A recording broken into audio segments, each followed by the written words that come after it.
KP's Video News, y'all. It's KP's Video News, y'all. It's KP's Video News, y'all. It's KP. Yep. KP's Video News, y'all. And April, man, is just moving right along. Moving right along. Yep. Time is not waiting. Time is not waiting for anyone. Not me, not you, not anybody. So make the best of your day. Make the best of your day, folks.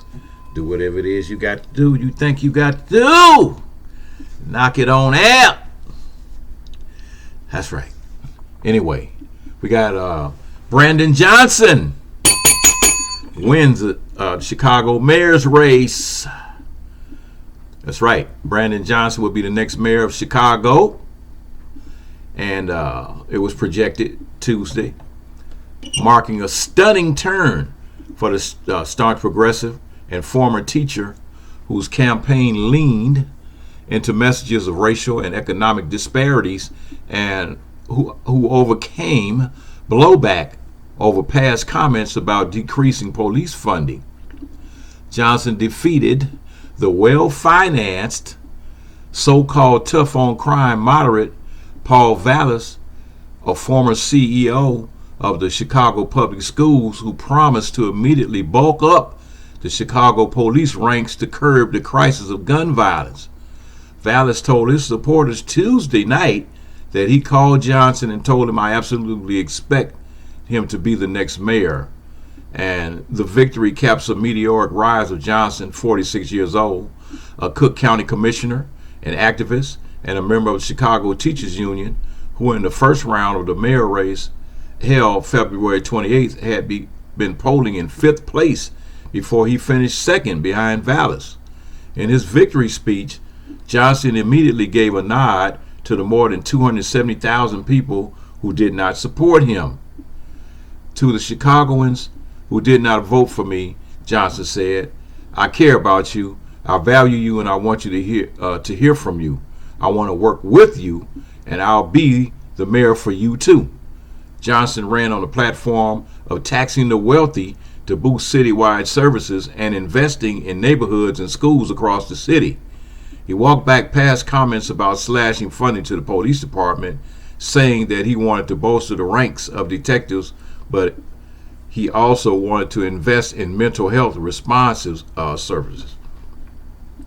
In his remarks Tuesday night, Johnson leaned heavily into new beginnings, acknowledging his win came on the same day of the 55th anniversary of Martin Luther King's assassination, saying it served as symbolism for a new Chicago.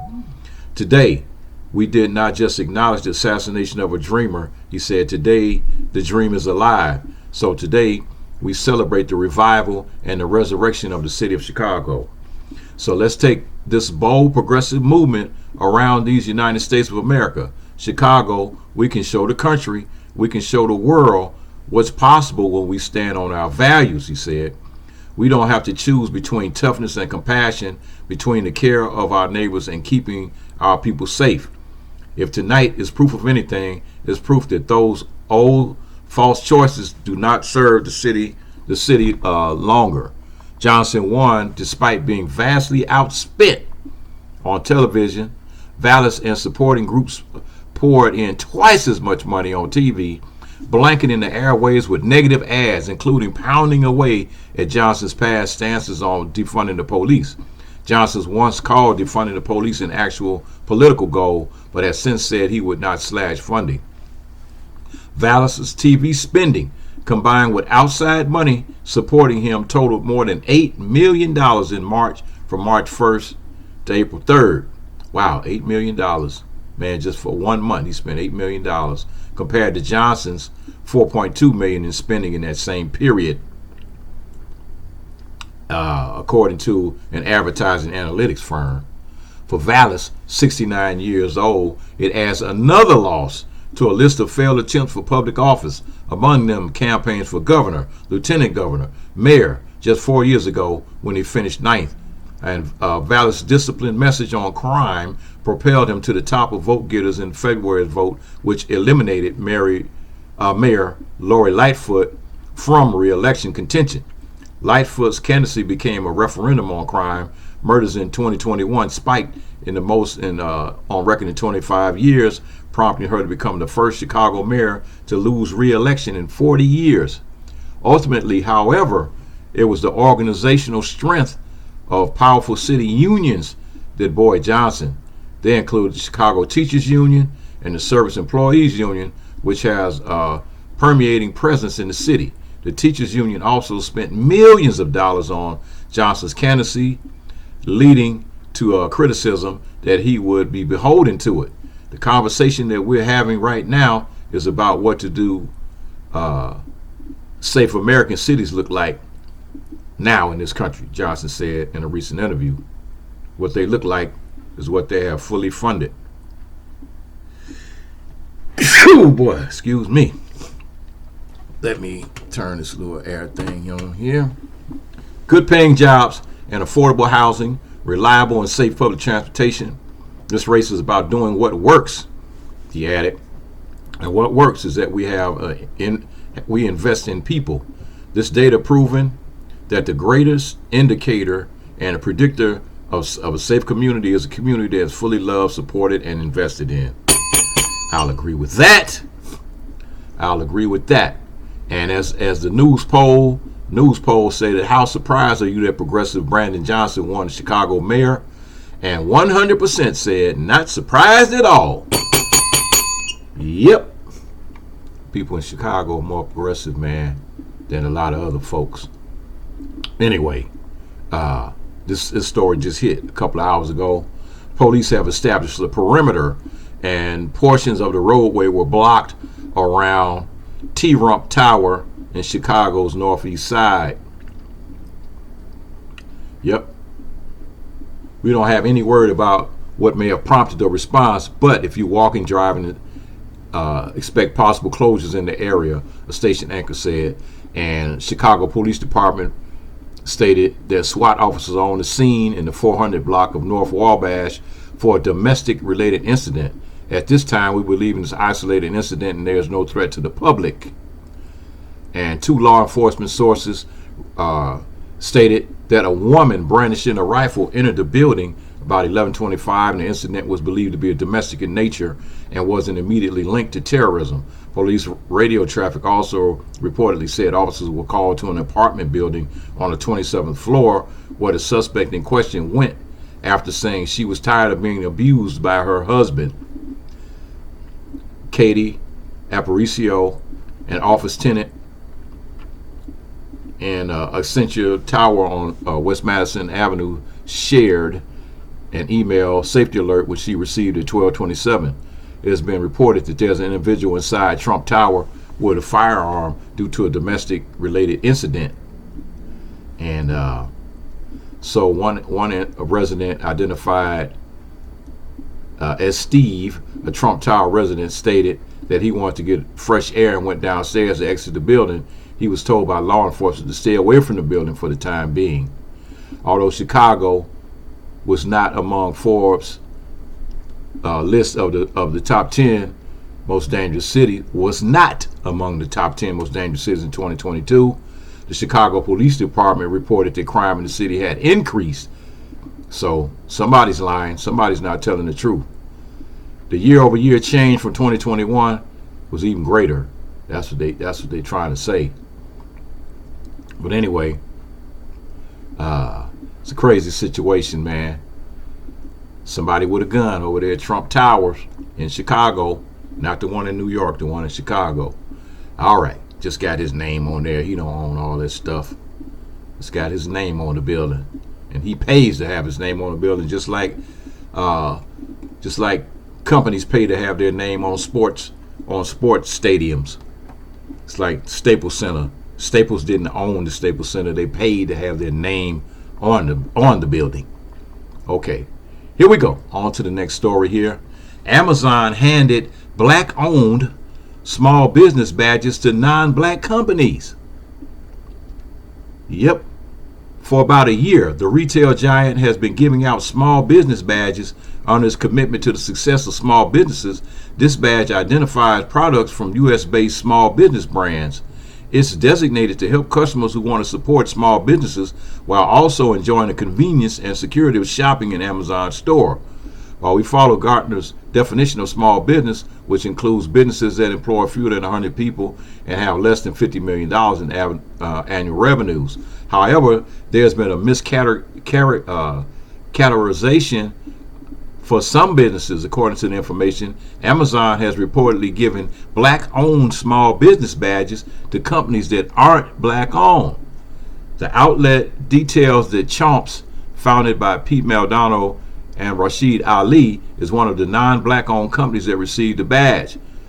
Maldonado also shared that it wasn't much lift in sales with the badge. The mischaracterization raises one question: how many actual black-owned businesses have been overlooked? Additional large companies, multinational corporations with thousands of employees, have also said to receive small business badges. If Amazon is not managing this program, they're being negligent and they're disadvantaging true small businesses. According to the information, when it reached out to Amazon for a comment, the company removed some miscategorized badges. However, there are some that have yet to be taken down. Yep, I'm telling you, man, it's very much in Amazon interest to try to resolve this and get this stuff straight, get it straight. In fact, they're supporting small businesses rather than eating their lunch. Yep. All right. So here we go here. A father gifts his son 40 acres of land on his 13th birthday. That's right. That's right, y'all. Father in California has given his son an everlasting gift on his 13th birthday. 40 acres of land. Fahim Muhammad, owner of real estate company Oasis Investment Group, celebrated his son's milestone with valuable land in San Diego. He has since then gone viral for the surprising gift. Yep. The father shared that he brought 198 acres of land back in 2021 to have the residents away from the city living. Muhammad gave his son a 40-acre portion of that area. We see clear space where we can uninterruptedly enjoy nature, especially growing up in congested city like LA. When we are out here, it's totally different, he stated. And Muhammad's business Instagram, not only does Oasis Investment Group purchase properties to resell on the south side of Chicago, it also educates potential buyers about home ownership and how to do it properly. Yep. I thought it would be a great opportunity to teach him a life lesson about the land, he stated. He also shared that his son was excited about the gift, to which he claimed that he would create an open camping space. He said you could build like ATVs around the whole thing, his son reportedly shared. Build a zip line from the side of the mountain, like his mother taught him and his siblings early on about the importance of owning property and giving back to the community. Muhammad kept the tradition going with his own children, and he states he wants to teach his children the importance of ownership and generational wealth, as his mother has done with rites of passage camps for inner city children. Take a look at Muhammad and his son, and they stand on their 40 acres of land over there. That's really cool, my brother. Really a cool situation, you know. But actually, you know, he gave him 40 acres of land, but overall he owned 198 acres. So that's a nice size piece of property there. You know, that's a nice size piece of property. I have a family that owns property down south, man. I don't particularly care for the south, but they got a 500 acre farm, and you know, it's kind of weird because when you're a black farm owner, the government, instead of giving you the money that you need to farm, they pay you. They give you money to not farm your land. Go figure. You know, they say you can set up a little small parcel, but here, take this check every month. instead of giving them the money they need for seeds and farm equipment. That's a whole nother story I got to get into. But anyway, it's KP's Video News. Don't forget to hit that like button, and don't forget to subscribe and share with your family and friends, enemies and frenemies. KP's Video News, y'all.